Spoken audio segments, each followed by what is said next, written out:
How did a gift from my own brother become the reason I erased him from my life without a single argument? Why did selling my late father's house and leaving the state end everything he was quietly planning? This is how I settled the score without confrontation, threats, or explanations. Before we go any further, take a second to subscribe, hit the hype button and like the video. It really helps the channel grow. And tell us in the comments, what would you do in this situation? The house smelled like old wood and medicine. 3 weeks had passed since the service, and I still couldn't walk through the front door without feeling the weight of everything Dad left behind. Not just the furniture or the dusty bookshelves, but the silence, the kind that settles in your chest and refuses to leave. I stood in the living room, staring at the empty armchair by the window. That's where he used to sit every morning with his coffee, reading the paper like the world outside still made sense. Now the chair just collected sunlight and dust. The cushion still held the impression of his body. I could see the worn spots on the armrests where his hands had rested for years. A coffee stain on the side table that he'd never bothered to clean. A pair of reading glasses folded on top of yesterday's newspaper. Everything was exactly as he'd left it. Frozen in time. My phone buzzed. "Hey, you at the house?" Nate's voice came through clear and loud, like he was standing right next to me. "I'm coming by. Don't leave." I didn't answer, just hung up and set the phone on the coffee table. 10 minutes later, his truck pulled into the driveway. I heard the door slam, then his boots on the porch steps. Heavy, deliberate, the kind of footsteps that announced arrival. He didn't knock, just walked in like he still lived here. "Finn?" He nodded at me, hands in his jacket pockets. "You okay?" "Fine." "You don't look fine." I didn't respond. Nate moved through the room like he was inspecting it, touching the back of the couch, glancing at the mantel. He picked up a photo of the three of us from 10 years ago. Dad in the middle, arms around both our shoulders, everyone smiling. He set it back down without comment. He'd always done that, walked into spaces like he owned them, like his presence alone changed the rules. "Listen," he said, turning to face me. "I know this is hard. Losing Dad, being here alone. I just want you to know I'm here for you. Whatever you need." The words sounded right, but something about the way he said them felt rehearsed, like he'd practiced them in front of a mirror until they came out smooth, until they sounded genuine. "I appreciate it," I said. He smiled. "Good, because I brought you something." He walked back outside and returned with a shoebox, set it on the table between us. The box was pristine, expensive looking, not the kind of thing you pick up at a discount store. "What's this?" "Open it." I lifted the lid. Inside was a pair of boots. Brand new, still wrapped in tissue paper. Dark leather, sturdy soles, expensive. The kind of boots you buy when you want someone to notice, when you want to make an impression. "Thought you could use a new pair," Nate said. "You've been wearing those old sneakers for years. These are better, more support. You should get out more, you know? Walk around, clear your head, get some fresh air. It'll help with the grief." I stared at the boots. They were nice? Too nice. The leather was supple, rich, the kind that would last for years with proper care. "You didn't have to do this." "I wanted to." He stepped closer, hands still in his pockets. "We're family, Finn. That's what family does. We look out for each other, especially now." I nodded slowly, lifting one of the boots from the box. It was heavier than I expected. Solid, well made. The leather had that new smell that fades after a few wears. The stitching was precise, professional. "Thanks. Try them on. Later. Come on. Let me see if they fit." There was something in his voice. Not anger, but insistence. Like he needed to see me wear them. Needed confirmation, needed proof. I sat down and pulled off my sneakers, slid my feet into the boots. They fit perfectly, like he'd measured my feet while I slept. Like he'd planned this down to the millimeter. "Good?" Nate asked. "Yeah. Good." He smiled again, wider this time. "Great. Wear them out. Get some air. You've been cooped up too long. It's not healthy. Dad wouldn't want you sitting around moping." He didn't stay much longer after that. Just clapped me on the shoulder and told me to call if I needed anything. The gesture felt mechanical, obligatory. I watched him drive away, his truck disappearing around the corner. I looked down at the boots. They felt fine, normal, comfortable even. But something about the whole thing didn't sit right. Nate had never given me anything before, not like this, not without reason. We weren't the kind of brothers who exchanged gifts. We barely talked most years. And now, suddenly, he shows up with expensive boots and concern that felt manufactured. That night, I set the boots by the door. As I laid them down, I heard something shift inside the left one, a faint, hollow sound, like something loose rattling around, something that didn't belong. No. I picked it up again, turning it over in my hands, felt along the inside lining, nothing obvious. But the sound was there, definite, unmistakable, a small weight shifting from heel to toe. I grabbed a knife from the kitchen drawer and carefully cut along the inner seam. The leather peeled back easily, revealing a small pocket stitched into the lining. Professional work, hidden, deliberately concealed. Inside was a device, small, black, no bigger than a coin. I held it up to the light. It had a smooth surface with a tiny button on one side and a LED indicator on the other. Technical, purpose-built. It wasn't part of the boot. I powered it on. A tiny green light blinked twice, then stayed solid. I set it on the table and stared at it for a long time. The apartment was quiet except for the hum of the refrigerator and the occasional car passing outside. The green light kept blinking. Patient. Waiting. Nate hadn't given me boots. He'd given me a leash. I sat there in the dark, holding the device, and felt something cold settle in my chest. Not anger. Not yet. Just clarity. The kind that comes when you realize someone has been lying to your face and you were too polite to call them on it, too trusting to question their motives. I thought about all the times Nate had asked where I was, what I was doing, if I had plans, questions that seemed casual but now took on a different weight. He'd been testing the device, making sure it worked, making sure I was where I said I was. The question was why. I looked around my apartment. One bedroom, small kitchen, a couch I'd bought used 5 years ago. Nothing impressive, nothing worth surveilling. I wasn't important, wasn't rich, wasn't involved in anything that would justify this kind of attention, unless it wasn't about me, unless it was about what I had. Dad's house. The thought hit me like cold water. The house was worth money. Real money. And Nate knew it. He'd been circling it for months, suggesting we keep it in the family, offering to manage it, always pushing me to wait before making any decisions. I picked up the tracker again and turned it over in my hand. This wasn't about brotherly concern. This was about control. About knowing my movements so he could stay 3 steps ahead, so he could influence decisions before I even made them. I powered off the device and set it back on the table. Nate thought he was smart, thought he could watch me without consequence. He was wrong. I didn't throw the tracker away. Not yet. I just sat there in my apartment, staring at it like it might explain itself. The green light kept blinking in the dark, steady and patient. A tiny heartbeat that didn't belong to me. My mind started working backward, rewinding through the last few months like a film reel I could pause and examine frame by frame, looking for patterns, for signs I'd missed. Dad got sick in February. By March, he couldn't walk without help. His legs gave out one morning while he was making breakfast. I got the call at work, rushed over to find him sitting on the kitchen floor, embarrassed and angry. That's when everything changed. The doctors ran tests, a lot of them, scans, lab panels, consultations with specialists who spoke in careful, measured tones. They used words like degenerative, progressive, and management. Never cure, never recovery. Nate showed up more often then, always offering to handle things, doctor's appointments, bills, groceries. He made it sound like he was helping, like he cared. And maybe part of him did.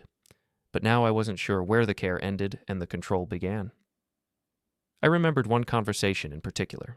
We were standing in Dad's kitchen and Nate was making coffee. Dad was asleep in the next room, exhausted from another round of tests that told us what we already knew. There was no fixing this, just managing it until the end. "You thought about what you're going to do with the house?" Nate asked, stirring sugar into his mug. "Not yet. You should wait. Don't rush into anything." I wasn't planning to. "Good." He handed me a mug. "Because it's worth a lot. You sell it now, you'll regret it. Trust me, market's weird right now. Give it time." I didn't argue, didn't see a reason to. But looking back, he kept bringing it up.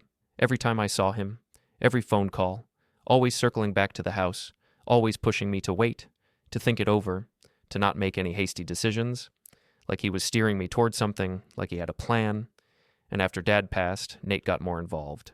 He wanted to know where I was, what I was doing, if I needed help with paperwork, if I was talking to anyone about the estate. He framed it as support, but it felt like surveillance even before I found the tracker. "Have you thought about a lawyer?" he'd ask. "Not yet. Don't rush. These things take time. You don't want to make mistakes." "I know.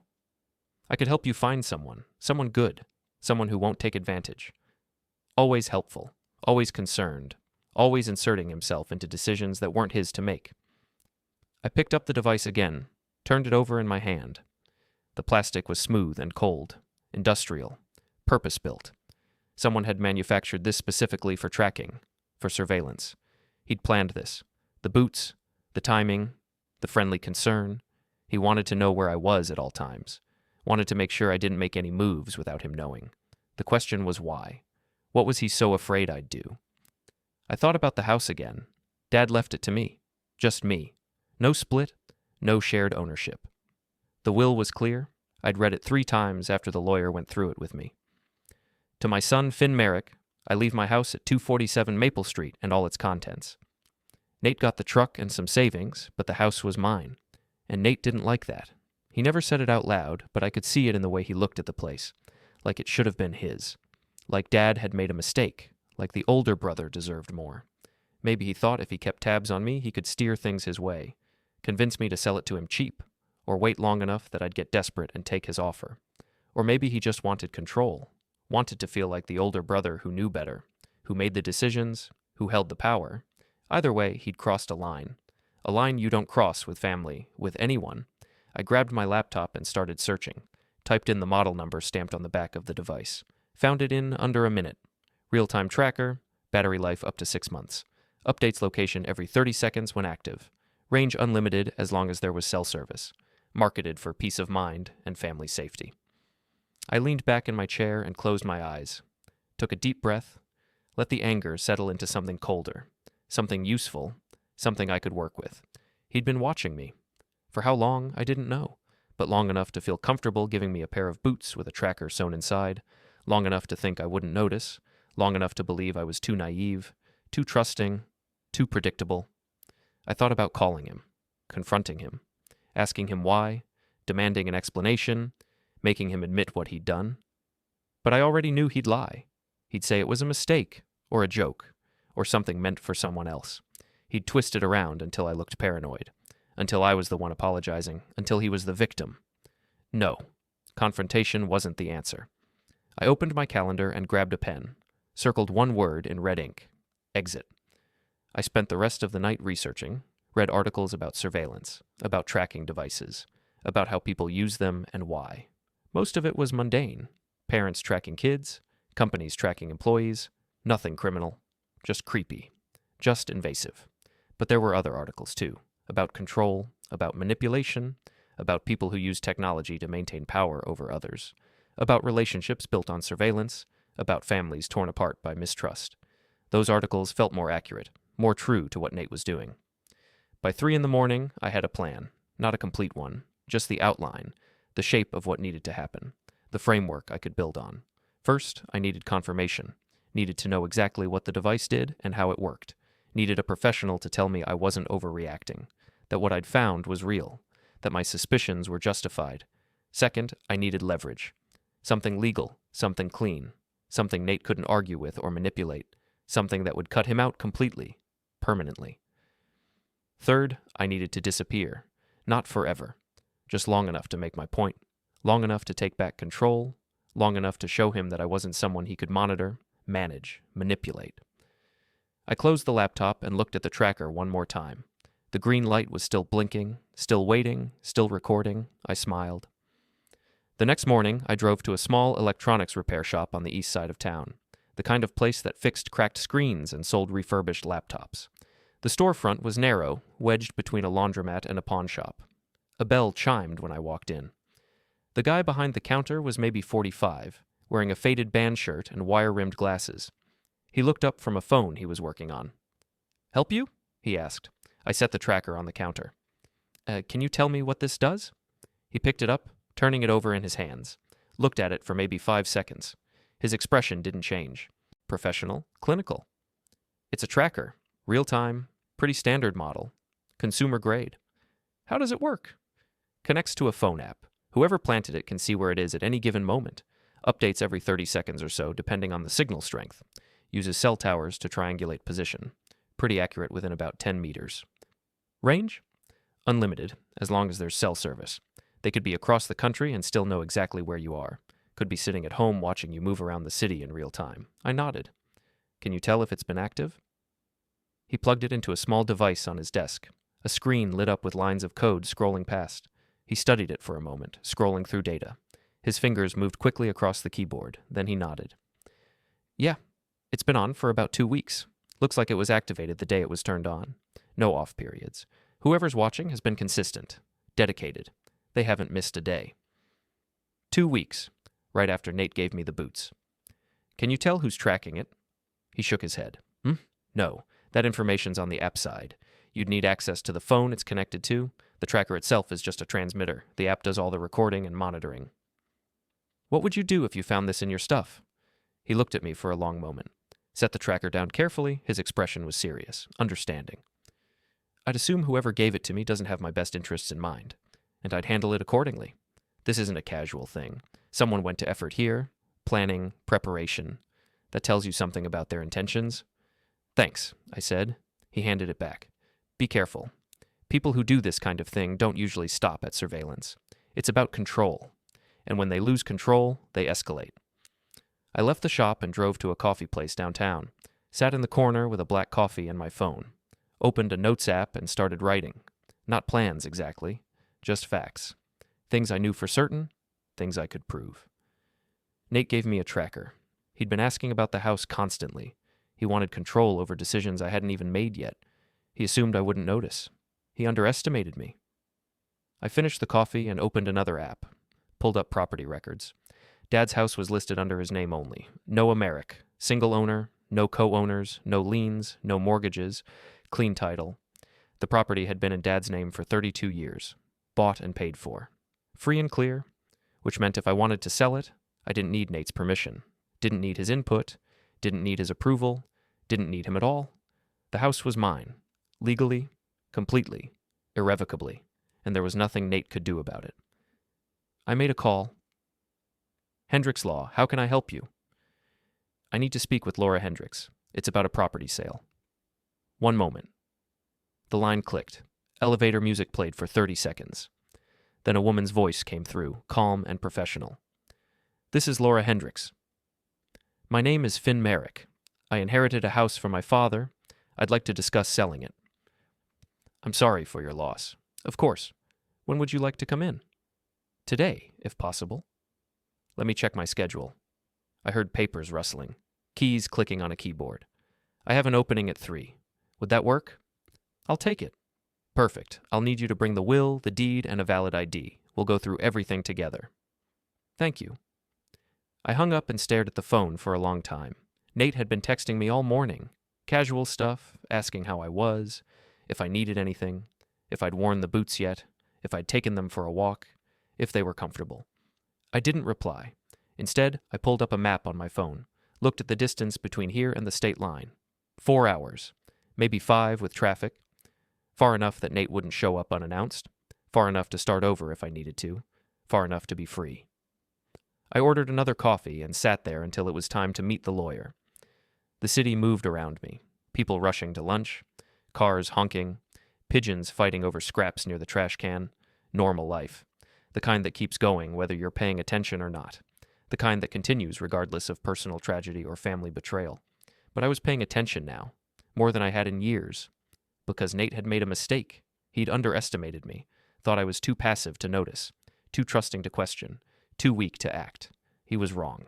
I checked my watch. 2:30. Time to go. I threw the coffee cup away and walked back to my car. The tracker was in my pocket, powered off. I'd deal with it later. First, I needed to secure the house. Make it official. Make it permanent. Make it impossible for Nate to interfere. I started the engine and drove toward the lawyer's office. The streets were familiar.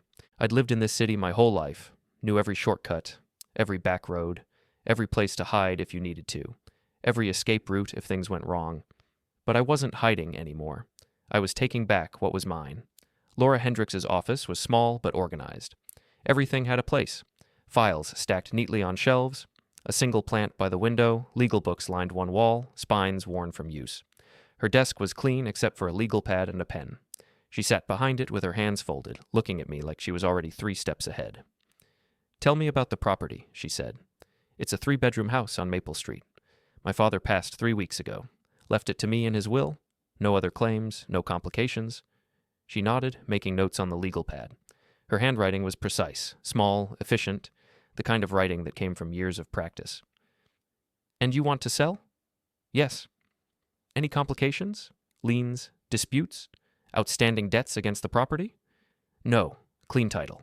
I checked this morning. The house is paid off. No mortgages, no encumbrances. She looked up. Her eyes were sharp, analytical. The kind of person who could read a room in seconds and know exactly what wasn't being said. Family interested in buying it? I hesitated. My brother thinks he has a say. He doesn't. Legally, it's mine. Just mine. The will is explicit. My father left the house solely to me. Then we proceed without him. She pulled a folder from her desk drawer. I'll need a copy of the will, the deed, and proof of identity. We can initiate a standard sale process. List it publicly, or go private if you prefer. Private is faster, but requires a buyer ready to move quickly. Private. Faster, but you'll need a buyer ready to move. Someone with cash or pre-approved financing. Can you find one? I'll find one. She studied me for a moment. Her eyes never left mine, reading, assessing, calculating. Your brother. Is he going to cause problems? Contest the sale? File an injunction? No. You're sure? Because if there's any possibility of legal challenge, I need to know now. We can prepare accordingly. He won't know until it's done. She didn't flinch, just nodded and made another note. Then we'll keep it quiet. Minimize paperwork exposure. I'll draft the initial documents by Friday. You'll need to sign in person. Bring the originals. Everything must be notarized. Thank you. As I stood to leave, she stopped me. Mr. Merrick, whatever your reasons for this sale, make sure they're yours. Not reactive, not emotional. Sales like this are hard to undo. Once the papers are signed and the money changes hands, there's no going back. This is permanent. I know what I'm doing. She held my gaze for another moment, then nodded. Then we'll talk Friday, 3 o'clock. I left her office and sat in my car for a minute. The sun was bright. The parking lot was half empty. Everything looked normal, but I felt different. Lighter, like I'd just set something in motion that couldn't be stopped. Like I'd committed to a course of action that would change everything. I drove back to Dad's house. It was empty. Still, the air felt heavier every time I walked inside, like the place was waiting for something. Waiting for me to decide what it would become. Waiting for resolution. My phone buzzed. Another text from Nate. Hey, you around? Want to grab lunch? We should catch up. I typed back. Busy. Maybe later. He replied immediately. Everything okay? You seem distant. Fine. You sure? You've been quiet. I'm worried about you. I didn't respond, just pocketed the phone and walked through the house one more time. Room by room, memory by memory. The kitchen where Dad used to make terrible pancakes every Sunday. Burnt edges, undercooked centers, too much butter. But he always smiled when he served them, like they were the best thing he'd ever made. Like the burnt edges were part of the charm. The hallway where Nate and I used to race as kids, sliding in our socks on the hardwood. I always won. Nate always complained I cheated. Dad would laugh and tell us to knock it off before we broke something, before someone got hurt. The backyard where we buried our first dog under the oak tree, Max, a golden retriever who loved everyone and everything. We were 10 and 13. Nate cried. I'd never seen him cry before. Never saw him cry again after that. Never saw him show that kind of vulnerability. It was full of memories. But it wasn't mine anymore. Not really. It belonged to someone who was gone. Someone who couldn't come back. And keeping it meant staying stuck. Meant letting Nate think he had leverage. Meant letting him control what happened next. Meant giving him power over my future. I pulled out my phone and opened a real estate app. Found a local buyer interested in quick closings, a developer, cash offers, no inspection contingencies. Sent a message with the address and asking price. Got a reply in under an hour. Interested? Can we schedule a viewing? Tomorrow, if possible. I smiled and typed back. Tomorrow at 10. The buyer showed up right on time. Mid-40s, sharp suit, clipboard in hand. Professional. Efficient. He was a developer looking to flip properties in the area. He walked through the house once, taking measurements with a laser device, checking the foundation through the basement windows, testing the faucets, examining the electrical panel. Structure's solid, he said. Good bones. Needs cosmetic work, new paint, updated fixtures. Kitchen could use a remodel, but the foundation is sound. The roof has maybe 5 years left. Windows are old, but functional. It's a good property. What's your offer? He named a price. It was fair, maybe even generous, more than I expected. Cash? I asked. Cash. No inspection contingencies. No financing delays. We can close in 2 weeks, maybe sooner if you're motivated. Deal. We shook hands. His grip was firm, confident, the handshake of someone who'd done this 1,000 times. I'll have my lawyer contact yours. Laura Hendricks, you said? Yes, he nodded. Good choice. She's thorough, professional. This should go smoothly. I watched him drive away. Stood in the driveway for a long time after his car disappeared. The house looked different now, less like home, more like property, more like something that could be bought and sold, something that had monetary value but no emotional weight. That night, I sat in Dad's living room one last time. The house was dark except for the streetlight coming through the window. I thought about calling Nate, telling him what I was doing, giving him a chance to explain himself, to tell me why he thought tracking me was acceptable, why he thought he had the right to monitor my movements, to influence my decisions. But what would be the point? He'd already shown me who he was, already proven he couldn't be trusted, and confronting him would only give him time to sabotage the sale, to find some legal loophole, to convince me I was making a mistake, to manipulate me into waiting, into giving him control. No, better to let him find out after it was done, after the papers were signed and the money had changed hands and there was nothing he could do about it, after it was too late for interference, too late for manipulation. I stood up and locked the door behind me, didn't look back, didn't let myself feel the weight of what I was leaving, what I was ending. My phone buzzed again. Nate. Hey, just checking in. You good? Want to grab dinner this week? I stared at the message for a long time. Then I put the phone in my pocket without answering. By the end of the week, everything was in motion. Laura had the documents ready. The buyer had his financing lined up. Closing was scheduled for the following Monday, 10 in the morning. Clean, simple, final, irreversible. Nate kept texting, kept calling. Always the same energy, friendly, concerned, checking in. But I could feel the tension underneath. The questions were getting more specific, more pointed, more insistent. Where was I going? Who was I talking to? Had I thought more about the house? Had I considered his suggestion about keeping it in the family? I gave him nothing. Just been busy, I'd text back, or I'll let you know. Or nothing at all. He didn't like it. I could tell from the way his messages changed. Less casual, more insistent, the friendly tone giving way to something sharper, more demanding. We need to talk about the house, Finn. Seriously. This isn't something we should put off. Not now. When? Soon. That's what you keep saying. I need a real answer. But soon never came. I kept pushing it off, kept avoiding him, and he kept tracking me, or thought he was. The boots were still transmitting, still sending signals, still making him think he knew where I was, what I was doing. One afternoon, I was walking downtown when I saw a man sitting on a bench near the corner, mid-50s, worn jacket that had seen better winters, boots that had seen better days. The soles were separating from the leather. Duct tape held one of them together. He had a cardboard sign that said, "Anything helps, God bless." I stopped in front of him. "You need boots?" I asked. He looked up, surprised. His face was weathered, tired, lines around his eyes that came from years of sleeping rough, years of hard living, but his eyes were clear, alert, present. "What? Boots. You need a pair?" Yeah, mine are falling apart. Been meaning to get new ones, but..." He gestured at the sign. "Wait here." I went back to my car and grabbed the ones Nate gave me, walked back and handed them over. "Here, they're yours." He stared at them like I'd just given him gold, turned them over in his hands, felt the leather, checked the soles.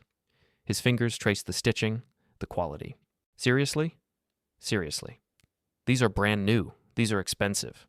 I know, they don't fit me right. You'll get more use out of them." He looked at me for a long moment, then nodded slowly. His hands were shaking slightly, not from cold, from something else. Gratitude, maybe, or disbelief, or both. "Thank you, really thank you. You don't know what this means. Take care." "You too, man, you too. God bless you." I walked away and didn't look back. Didn't tell him about the tracker. Didn't need to. He'd walk around the city wearing expensive boots, and Nate would see the signal moving. Would think I was still out there, still under his watch, still predictable, still manageable. But I wasn't. I went home and started packing. Not everything, just essentials, clothes, laptop, documents, Dad's old watch, a photo of the three of us from when Mom was still alive. Anything I couldn't replace. Anything that mattered. I rented a storage unit across town and moved the rest. Furniture, books, Dad's old records, the armchair from the living room. Things I'd come back for later. Or maybe I wouldn't. It didn't matter anymore.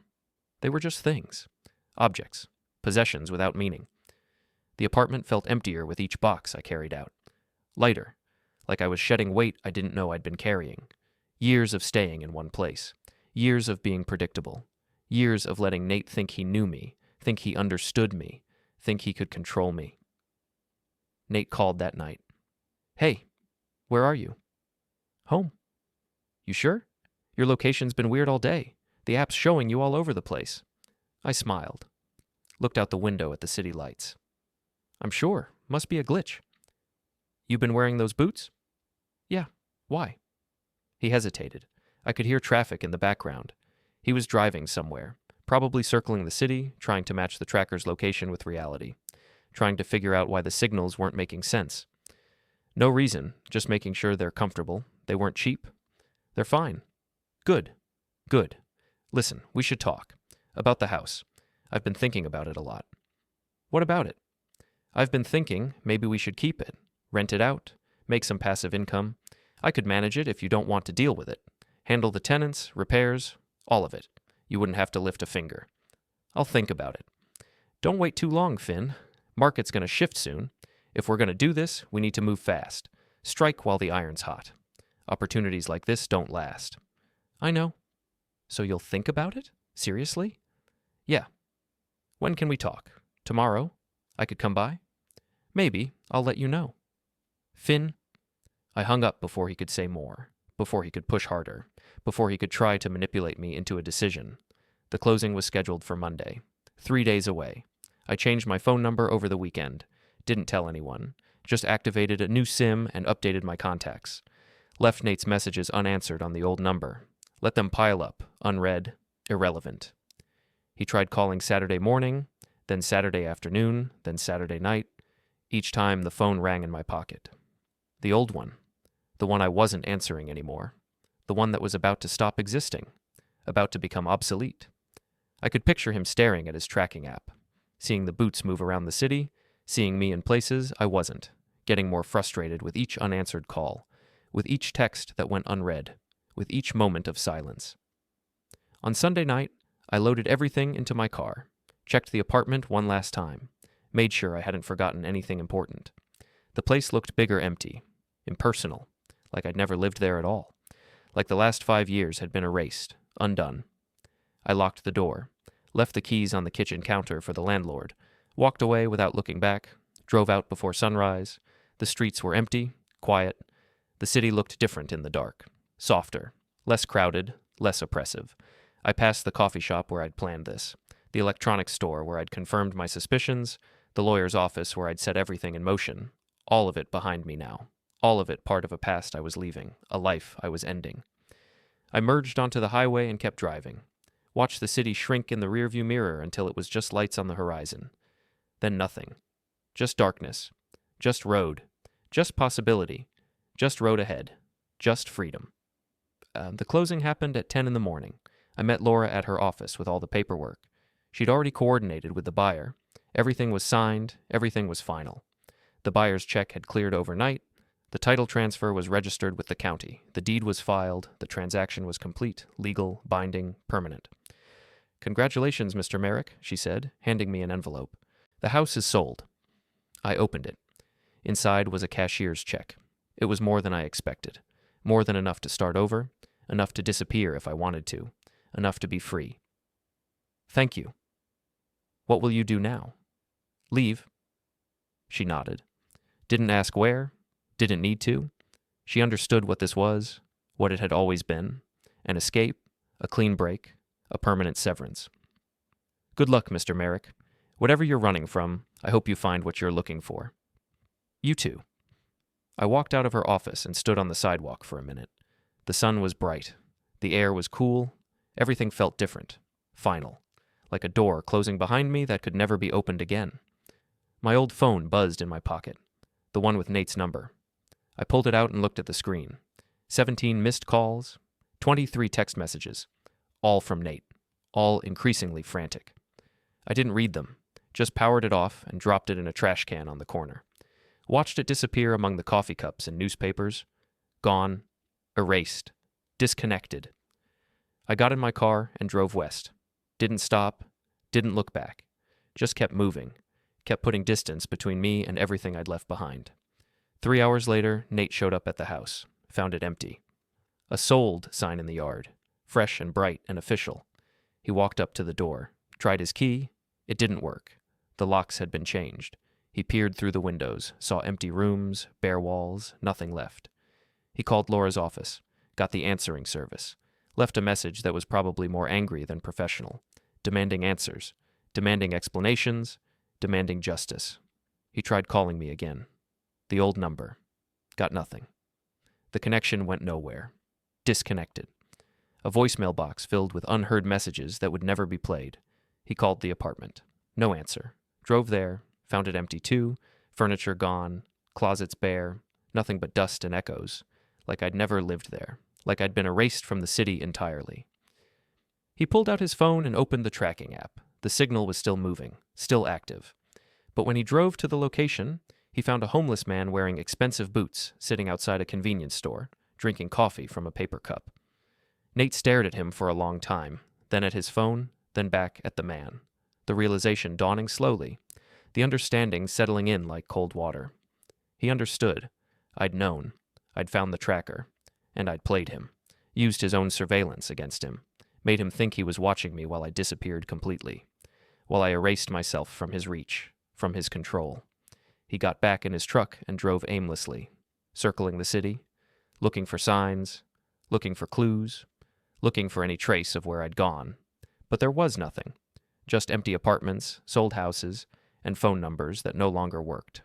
I crossed the state line just before sunset, pulled over at a rest stop and sat on a bench overlooking the highway. The sky was orange and purple, the kind of sunset Dad used to talk about, the kind that makes you feel small and free at the same time, the kind that reminds you the world is bigger than your problems.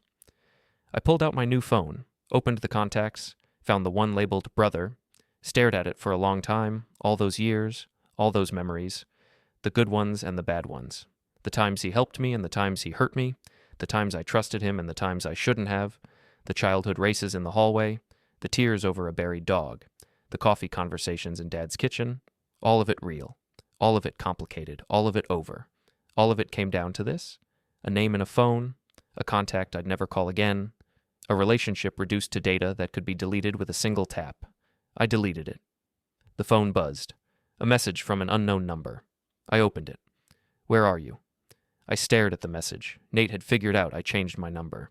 Probably called everyone we knew until someone gave it to him. Or maybe he just guessed. Maybe he tried every combination he could think of. Maybe he paid someone to find it. It didn't matter. I typed one word. Gone. Then I blocked the number. Permanently. Irreversibly. Started the engine. Drove into the night. The road stretched out ahead. Empty. Endless. Full of possibilities I hadn't considered before. Places I'd never been. People I'd never met. A life that didn't include someone watching my every move. Someone monitoring my decisions. Someone trying to control my future. Nate would never find me. Would never know where I went.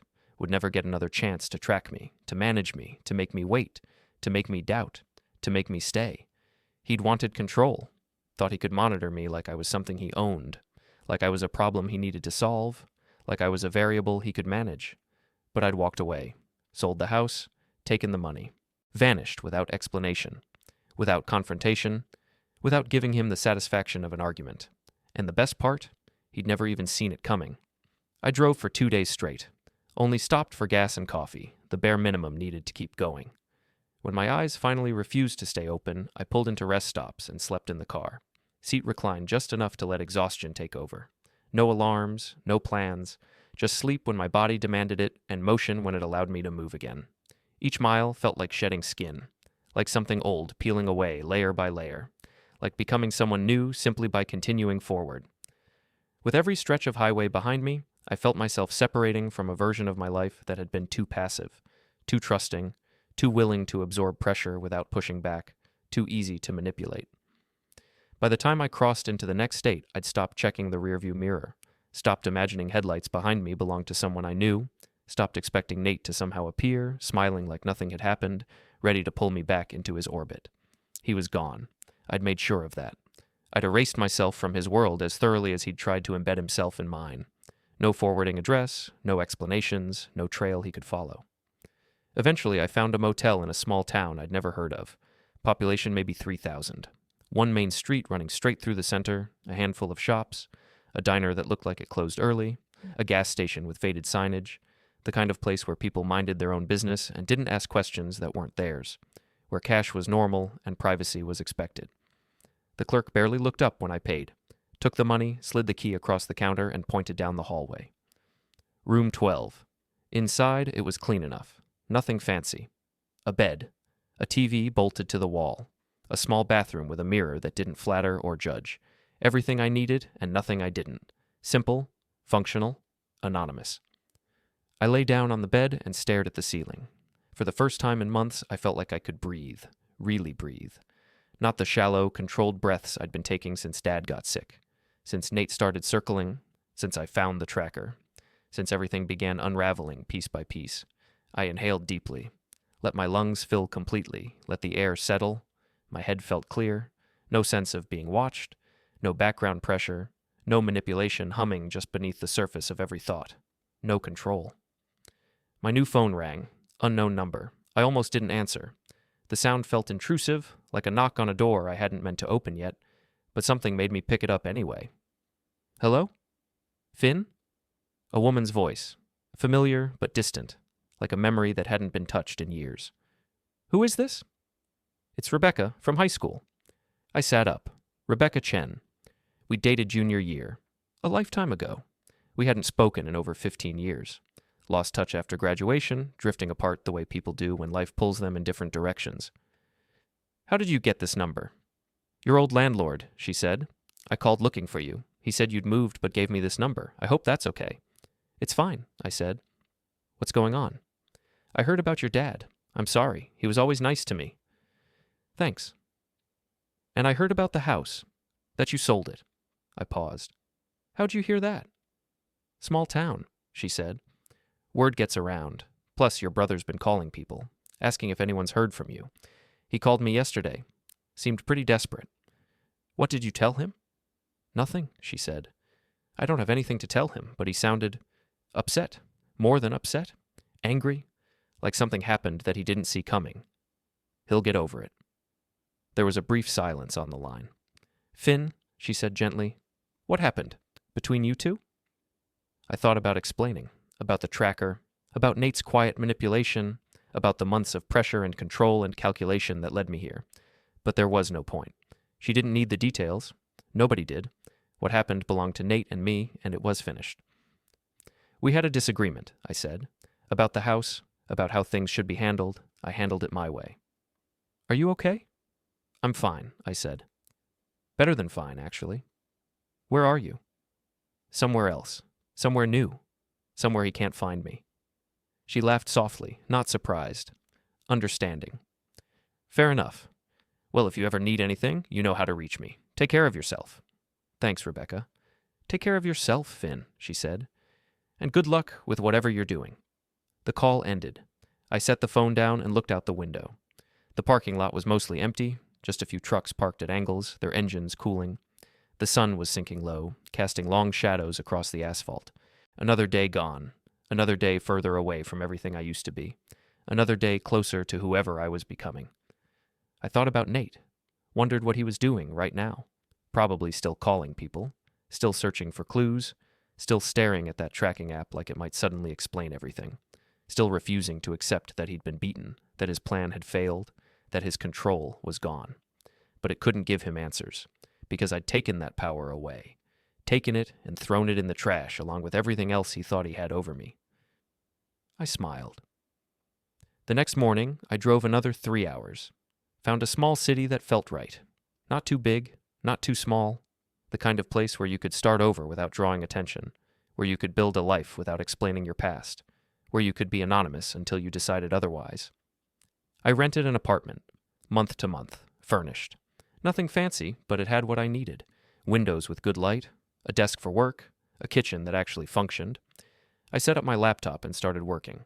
Freelance marketing, remote clients, the kind of work that didn't tie you to a location, that let you move whenever you wanted, that gave you freedom. Days turned into weeks. Weeks turned into a month. I fell into a routine. Work, gym, grocery store, coffee shop, simple, clean, mine. Predictable in a way I controlled. Structured in a way I chose. No one tracked me. No one watched me. No one asked questions I didn't want to answer. No one tried to influence my decisions or manage my life or control my future. I was free. 2 months after I left, I got a message from Laura Hendricks. Mr. Merrick, your brother contacted my office today. He's requesting information about the sale, details about the buyer, information about the proceeds. He seems to believe he has some claim to the property or the money. I told him I can't discuss client matters without your permission. Please advise on how to proceed. I typed back immediately. Do not share any information with him. No exceptions, no details, nothing. Understood. I'll send him a formal letter declining his request. He may attempt to pursue this legally. Are you prepared for that? Yes. The will was clear. He has no claim. Agreed. I'll handle it. Just wanted to keep you informed. I set the phone down and thought about Nate.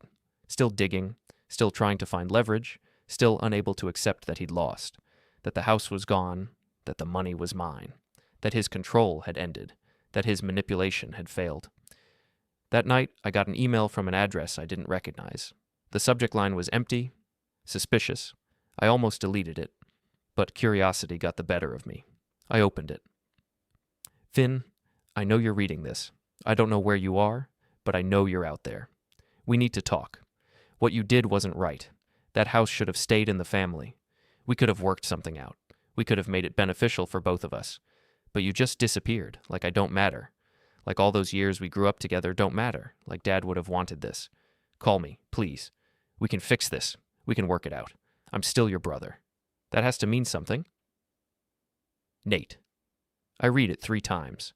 Looked for the manipulation, the guilt trip, the way he tried to make himself the victim, the way he twisted everything to make me the bad guy, the way he invoked Dad, the way he pretended this was about family when it was really about control.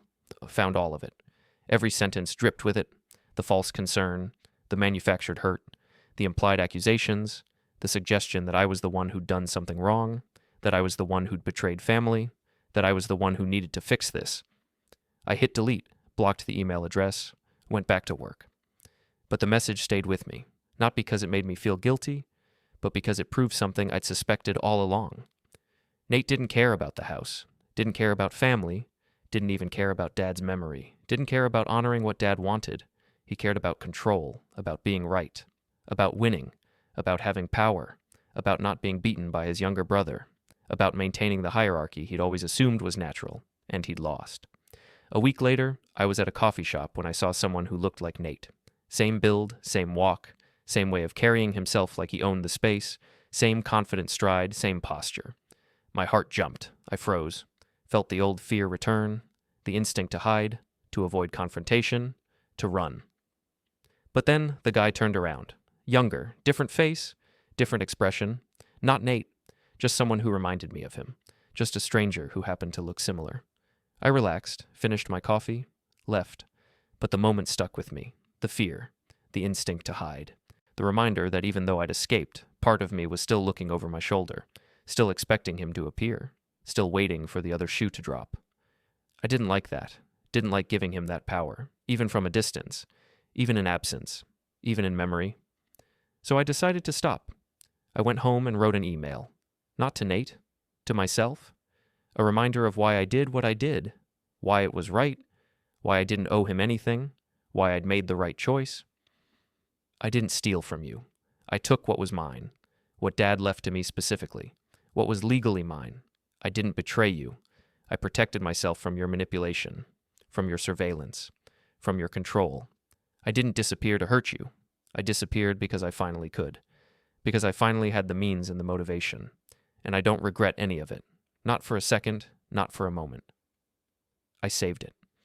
Read it whenever doubt crept in, whenever I wondered if I'd overreacted, whenever I thought about reaching out, whenever the guilt tried to surface, whenever I questioned my choices. The email kept me grounded, kept me moving forward, kept me focused on the truth. 3 months after the sale, I was settling into my new life. The apartment felt like home now.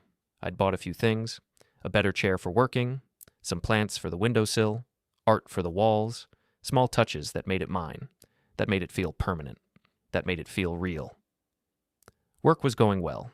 I'd picked up a few new clients, built a reputation for being reliable and professional, started saving money again. The check from the house sale was sitting in my account, mostly untouched. A safety net I didn't need yet, but liked knowing was there. Security I'd never had before. I'd made a few friends, nothing deep, just people I saw at the gym or the coffee shop, people who knew me as Finn the freelancer. Not Finn the grieving son, not Finn with the complicated family, just Finn, clean slate, no history, no baggage. People who didn't ask about my past, who accepted me as I was now, who didn't need explanations or justifications, who didn't judge or question. It was good, better than good. It was exactly what I needed, what I'd been looking for without knowing it. Peace, anonymity, freedom. One evening, I was walking home when my phone rang. Unknown number. I almost didn't answer, but I was in a good mood, felt confident, felt secure, felt like I could handle whatever came. Hello? Finn? It was Nate. My stomach dropped. I stopped walking, stood there on the sidewalk while people moved around me. The world continued while I froze, while time seemed to stop. How did you get this number? Doesn't matter, we need to talk. No, we don't. Yes, we do. What you did? What I did was sell my house. My house, Nate. Not yours, not ours. Mine. The house Dad left to me, specifically, explicitly. You cut me out.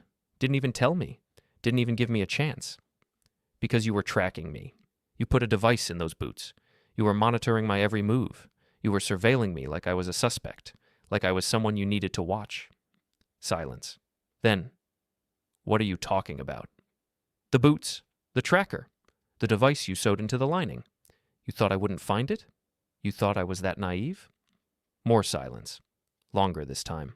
I could hear him breathing, trying to figure out what to say, how to spin it, what lie would work, what explanation would make this acceptable. I don't know what you're... Don't lie to me. Not now. We're past that. I found it. I had it analyzed. I know exactly what it was and what it did, and I know you've been watching me for weeks, maybe longer. He was quiet for a long time. When he spoke again, his voice was different, harder, more honest, less pretense. I was trying to help you. You were making bad decisions, isolating yourself, shutting people out. I needed to know you were okay. I needed to know you weren't doing something stupid. You needed to control me, to know where I was, to influence what I did, to manage my decisions about the house. That's not... It is. And I'm done.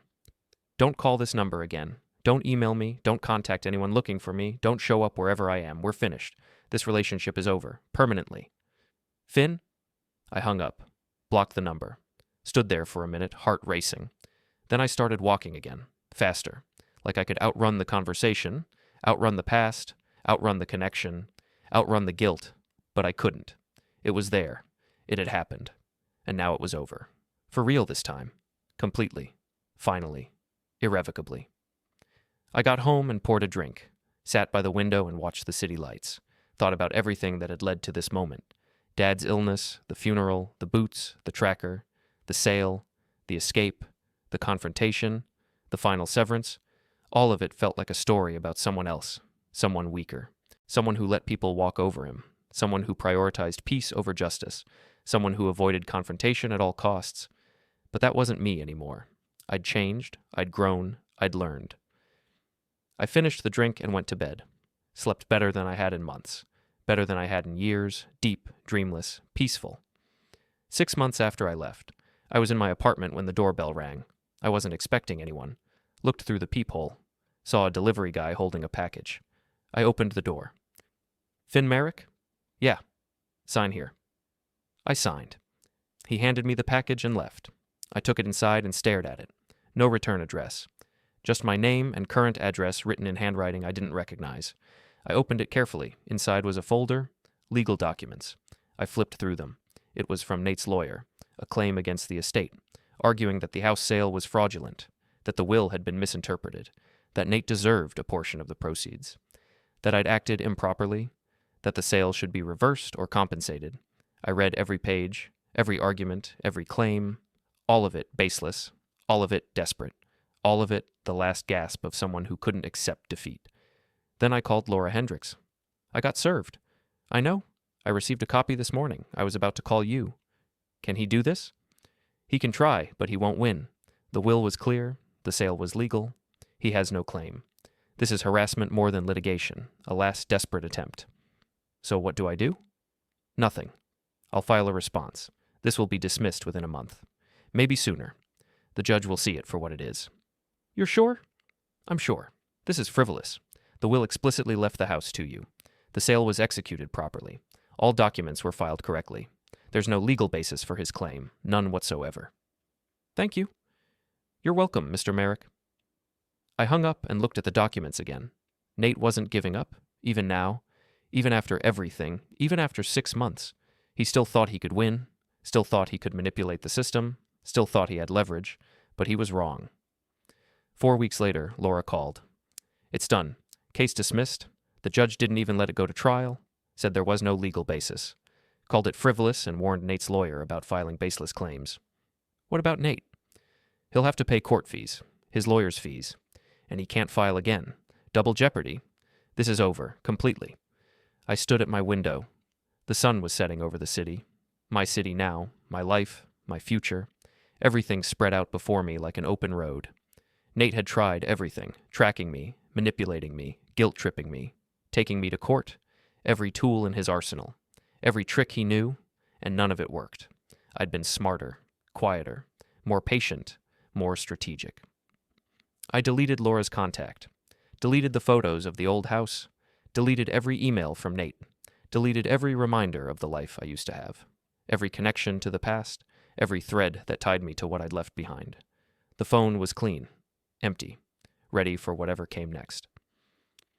I looked at the legal documents one last time, then I fed them into the paper shredder by my desk, watched them turn into ribbons, into nothing, into dust, gone.